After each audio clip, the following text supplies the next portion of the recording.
वो बहुत गंदे इंसान थे, करप्टेड इंसान थे।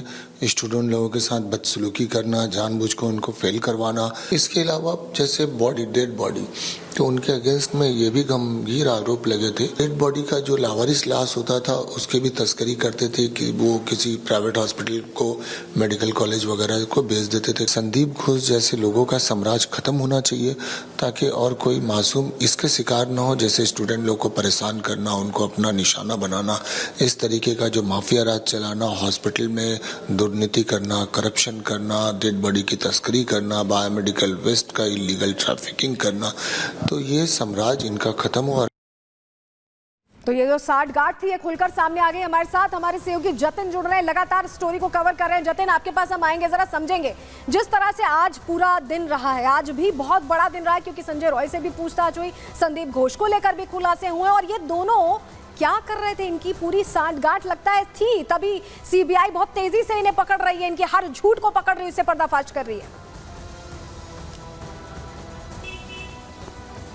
आज बिल्कुल देखिए, आज दो बड़े डेवलपमेंट रहे। एक तो जो ट्रेनी डॉक्टर के से रेप और हत्या मामले में जो आरोपी है, मुख्य आरोपी संजय रॉय, उसका पॉलीग्राफी टेस्ट जो है वो यहाँ की प्रेसिडेंसी जेल में किया गया। तकरीबन 3.5 घंटे का समय लगा उस टेस्ट को लेकर, और सीबीआई की टीम अब एनालाइज कर रही है संजय रॉय के पॉलीग्राफी टेस्ट को, और इससे पहले जो साइकोलॉजिकल एनालिसिस टेस्ट किया गया था उसको, उसके बाद एक डिटेल रिपोर्ट तैयार की जाएगी। और दूसरा जो सबसे बड़ा मूवमेंट आज सीबीआई का ये रहा, मेरे पीछे आप ये घर देख रहे हैं, ये पूर्व प्रिंसिपल संदीप घोष का घर है। तकरीबन 9.5 घंटे का समय बीत चुका है, अभी तक सीबीआई की टीम अंदर है और तमाम दस्तावेजों को अंदर खंगाला जा रहा है। कल सीबीआई ने करप्शन का मुकदमा दर्ज किया था पूर्व प्रिंसिपल संदीप घोष के खिलाफ, और रात को होते होते जब जैसी सुबह हुई तो 15 ऐसी लोकेशंस है जहां पर सीबीआई पहुंची है और लगातार रेड्स की जा रही है। आपको बता दें कि रेड्स अभी भी उन 15 लोकेशंस पर चल रही है। मेरे पीछे आप जो घर देख रहे हैं, इस घर के अलावा जो मैनेजमेंट से जुड़े लोग थे, यानी कि आरजे कर हॉस्पिटल के मैनेजमेंट से जुड़े लोग थे, उनके यहाँ पर भी रेड चल रही है, जिसमें कुछ कंपनी से जुड़े लोग हैं जिनसे सामान अक्सर मंगवाया जाता था। देवाशीष जो कि आरजीकर मेडिकल कॉलेज में फोरेंसिक डिपार्टमेंट में काम करते हैं और पूर्व प्रिंसिपल के बेहद करीबी माने जाते हैं, उनके यहाँ पर सीबीआई की टीम मौजूद है। सीबीआई की टीम ने एक साथ इन सभी 15 लोकेशंस पर रेड की ताकि कोई भी आपस में कम्युनिकेशन ना हो पाए। लेकिन हैरान कर देने वाली बात यह थी कि सुबह तकरीबन 1 घंटे तक सीबीआई की टीम इसी तरीके से, जैसे 1 घंटे तक लगता है प्लानिंग की गई, लेकिन वो प्लानिंग भी पूरी तरह से फेल होती दिखाई दे रही है। जतिन, मावी के साथ आपको रोक रही, बहुत कम समय, बहुत शुक्रिया जुड़ने के लिए और जानकारियां देने के लिए। तो ये मेरे सहयोगी जतिन जो लगातार कवर कर रहे हैं। लेकिन अब चलिए आपको मेडिकल टीम की तस्वीर दिखा देते हैं। पॉलीग्राफ टेस्ट हुआ है जिससे सच उगलना पड़ा है इन आरोपियों को। संजय रॉय का प्रेसिडेंसी जेल में पॉलीग्राफ टेस्ट हुआ है। मेडिकल टीम कैसे पहुंची ये हम आपको तस्वीर दिखा रहे हैं। और देखिए, संदीप घोष हो, संजय रॉय हो, तमाम जो डॉक्टर्स थे जिन्होंने साथ में डिनर किया था, उनसे पूछताछ इसीलिए की जा रही है, पॉलीग्राफ टेस्ट इसीलिए किया जा रहा है क्योंकि सच सामने आए, सच उगले ये लोग और पता चले कि आखिर ये घटना हुई कैसे, कितने लोगों का हाथ था। तमाम सवाल हैं इसको लेकर, अब देखिए पूछताछ की जा रही है। लेकिन आपको बताएं, क्या पॉलीग्राफ टेस्ट से अब राज खुल पाएंगे? ये सवाल सबके मन में है क्योंकि पॉलीग्राफ टेस्ट हो रहे हैं। संजय रॉय का हुआ है, संदीप घोष का हुआ है, उन डॉक्टर्स का हुआ है जो साथ में डिनर कर रहे थे। चलिए आपको बताते हैं कि क्यों उम्मीद जग रही है इससे। दरअसल कोलकाता कांड में सीबीआई का एक्शन बहुत तेजी से देखा गया है। इधर भी आरोपी संजय का पॉलीग्राफ टेस्ट हुआ है, प्रेसिडेंसी जेल में ये पॉलीग्राफ टेस्ट हुआ, आज ही ये टेस्ट हुआ है। सीबीआई सेंट्रल फॉरेंसिक टीम यहाँ पर मौजूद थी और आरोपी संजय रॉय से सवाल जवाब किए गए, वो सवाल जो सभी के मन में है। इस पूरे घटनाक्रम को लेकर, इस पूरे सन्न कर देने वाले कांड को लेकर फॉरेंसिक टीम ने संजय से पूछताछ की है। कोर्ट से इजाजत के बाद ये टेस्ट लिया गया है। प्रेसिडेंसी जेल में बंद है आरोपी संजय रॉय, जिससे कड़ी पूछताछ की गई है। वहीं गुनहगार से क्या क्या सवाल लिए गए हैं, आप भी ये जानना चाहते होंगे, बता देते हैं आपको किस तरह से सवाल जवाब किए गए हैं। ट्रेनी डॉक्टर्स के साथ हैवानियत, आखिर ट्रेनी डॉक्टर के साथ, उस डॉक्टर के साथ क्यों की गई, ये सवाल सबसे पहले पूछा गया है।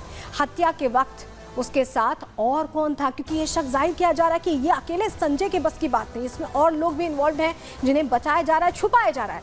क्या ट्रेनी डॉक्टर से तुम्हारी कोई दुश्मनी थी, क्या किसी बात को लेकर रंजिश थी, ये सवाल भी बना हुआ है। माता पिता ऐसा आरोप लगाते रहे हैं। क्या किसी के कहने पर ट्रेनी डॉक्टर की दुष्कर्म और हत्या की गई, क्या किसी के इशारे पर इस घटना को संजय रॉय ने अंजाम दिया है, ये सवाल भी पूछा है सीबीआई ने। अस्पताल के कॉन्फ्रेंस रूम में आखिर तुम क्यों गए थे, क्योंकि संजय उस रूम में गया था और उसी वक्त ट्रेनी डॉक्टर वहां पर आराम कर रही थी, रेस्ट कर रही थी 36 घंटे की कड़ी ड्यूटी के बाद। ट्रेनी डॉक्टर की हत्या के बाद तुम कहां गए, क्या किया, ये भी पूछा गया संजय रॉय से। हत्या के बाद एएसआई अरूप दत्ता को आखिर फोन क्यों किया था, क्योंकि वो खुलासा हो गया था कॉल रिकॉर्ड से, और फोन करके क्या इस पूरे घटनाक्रम को छुपाने की साजिश थी, तैयारी थी इसे मैनिपुलेट करने की, ये भी जानने की कोशिश की है सीबीआई ने। क्या सबूत मिटाने में तुम्हारी किसी ने मदद की है, क्योंकि ये कहा गया कि पूर्व प्रिंसिपल संदीप घोष जब जानकारी मिलती है कि घटना हो गई उसके बाद बैठक करने लगते हैं, उसके बाद बता देते हैं परिवार को कि आत्महत्या है। तो क्या इसमें किसी ने मदद किया? इशारा सीबीआई का संदीप घोष की तरफ ही था। संदीप घोष के साथ तुम्हारे कैसे रिश्ते हैं, ये भी पूछा है सीबीआई ने।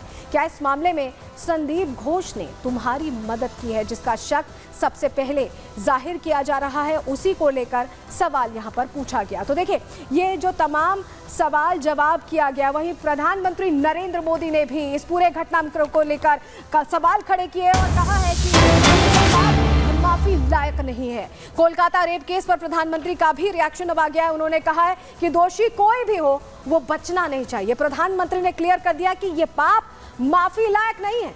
जिस तरह की घटना हुई है उस पर प्रश्न खड़े किए हैं प्रधानमंत्री ने। क्या कहा है, सुनवा देते हैं आपको। आज देश का कोई भी राज्य हो, अपनी बहनों बेटियों की पीड़ा को, उनके गुस्से को मैं समझ रहा हूं। मैं एक बार फिर देश के हर राजनीतिक दल से कहूंगा, हर राज्य सरकार से कहूंगा कि महिलाओं के खिलाफ अपराध अक्षम्य पाप है।